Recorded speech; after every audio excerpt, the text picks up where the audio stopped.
different today. We're going to be talking about unseen influences, like energy dynamics and stuff, and these energy-draining entities some people call astral parasites. Now, if you're picturing like little green aliens hitching rides on people, it's not quite that literal. Right. But stick with us because we're going to unpack what the source material actually says about this. Okay. And for those who've been with us a while, this kind of builds on some themes we've explored before. Yeah. But today, we're going deep into some seriously fascinating excerpts about how these entities operate and, more importantly, what we can do about it. Exactly. Yeah. The core concept here is that just like there are unseen forces all around us, I think radio waves, or even just like the wind, right? There might be other subtler energies that we interact with too. Okay. And these astral parasites, as our source describes them, they seem particularly drawn to negativity. Okay, so we're not just talking about like that bad vibe you get in certain places. Yeah. This is something more specific. Right. Our source dives into how these entities could be feeding off certain types of energy, particularly the emotional kind. Interesting. And it's not just being in a negative place. It's the kind of energy we are personally, putting out there. So if we're constantly stressed, anxious, frustrated, yeah, that's like ringing the dinner bell for these astral parasites. That's one way to put it. Oh. And what's interesting is the source material suggests it's not as simple as these entities just, swooping in to feast on negativity. Yeah, it hints that something more deliberate, like we might be unconsciously making ourselves vulnerable. Deliberate how? You mean like inviting them in? Not consciously, of course, but the source talks about these things called contracts. Contracts. And no, we're not talking about legal documents. These are more like energetic agreements, unconscious deals we make that leave us open to these energy drains. Okay, now that is both fascinating and a little creepy. Right. Tell me more about these energetic contracts. Well, the source dives into some pretty wild examples. Okay.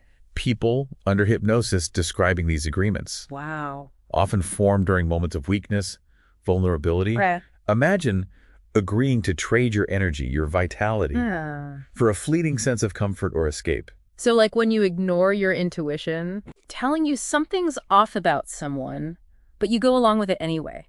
Yes. Could that be like signing one of these contracts?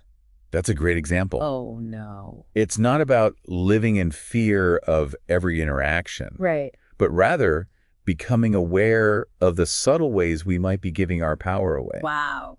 Okay. And remember, this is just one interpretation of the source material. Sure. The beauty of these deep dives is encouraging you to think critically and draw your own conclusions. Right. So we might be like accidentally signing these energy contracts left and right. Yeah. Yikes. But here's the question I bet you're asking. Yeah. If we're unknowingly giving away our power like this, how do we get it back? That's where it gets really empowering. The source emphasizes we are not just passive players in this energetic exchange.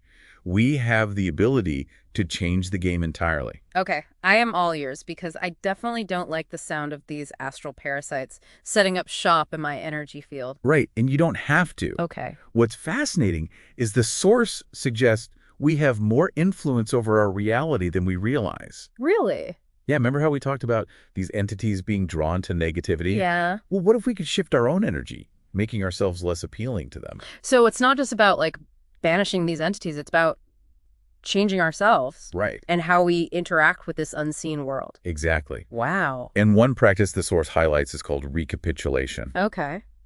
And no, it's not as complicated as it sounds. Okay. Think of it like mentally revisiting key moments in your life, but with the intention of shifting your emotional response to them.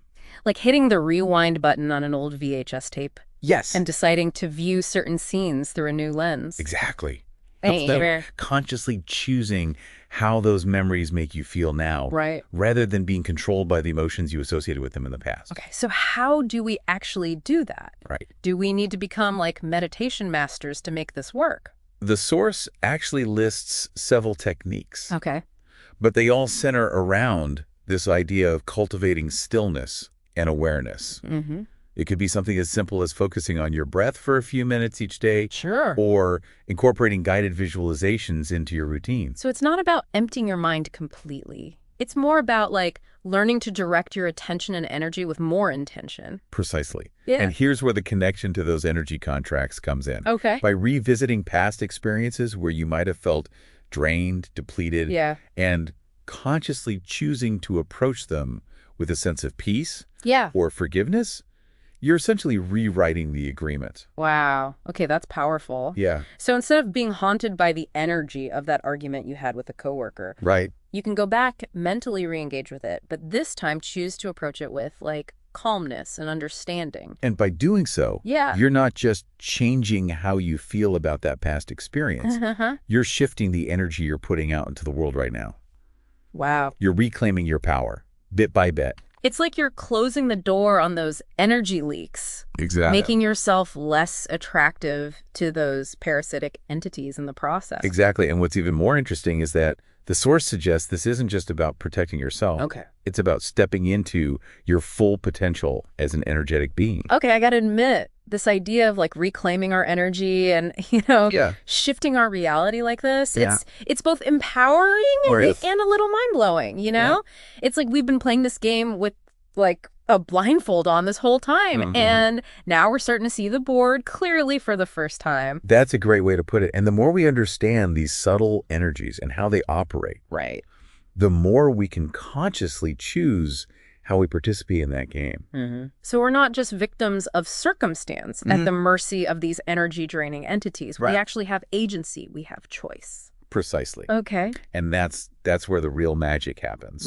When we recognize our own power to shape our reality, to choose our emotional responses, to set energetic boundaries, we naturally start to attract different experiences into our lives. We talked about meditation as a way to kind of tap into that power, but are there other things we can do, like in our day-to-day lives, to reinforce those energetic boundaries? Absolutely. Our source touches on the importance of becoming aware of our thoughts and beliefs. Remember, our thoughts aren't just these fleeting things. They carry energy. And that energy attracts similar energy. So if we're constantly like dwelling on negativity, worrying about the future, replaying past hurts, we're essentially sending out invitations to those parasitic entities. Exactly. It's like tuning your radio to a station. Oh, okay. That's playing nothing but doom and gloom. Eventually, that's all you're going to hear. But the good news is, we have the power to change the channel. So how do we do that? How do we become more mindful of our thought patterns and start choosing, more empowering ones? It starts with awareness. Simply paying attention to your thoughts without judgment. Noticing when you're spiraling into negativity. And gently guiding yourself back to a more positive or neutral space. So it's not about suppressing negative emotions altogether. It's more about like becoming more conscious. Exactly how those emotions might be impacting our energy and attracting unwanted influences. Exactly. And remember, this is a practice, not a destination. There will be days when it feels easier to just stay stuck in those negative thought loops. But the more we can cultivate awareness and make conscious choices to shift our energy, the more we reclaim our power and step into alignment with our highest potential. I love that this deep dive has been like incredible. We've gone from like creepy, crawly astral parasites to the power of our own minds to shape our reality. I don't know about you, but I'm feeling both energized and inspired. Me too. And I think that's the key takeaway here. This isn't about fear or paranoia. It's about empowerment. It's about recognizing our own innate ability to create positive change. Both within ourselves and in the world around us. Absolutely. It's about becoming conscious creators of our own experience rather than, passive bystanders just along for the ride. As always, we love hearing from you. Have you had experiences that resonate with today's deep dive? What practices help you reclaim your energy and set those healthy boundaries? Share your thoughts, share your questions, your own personal insights. Until next time, stay curious and keep exploring.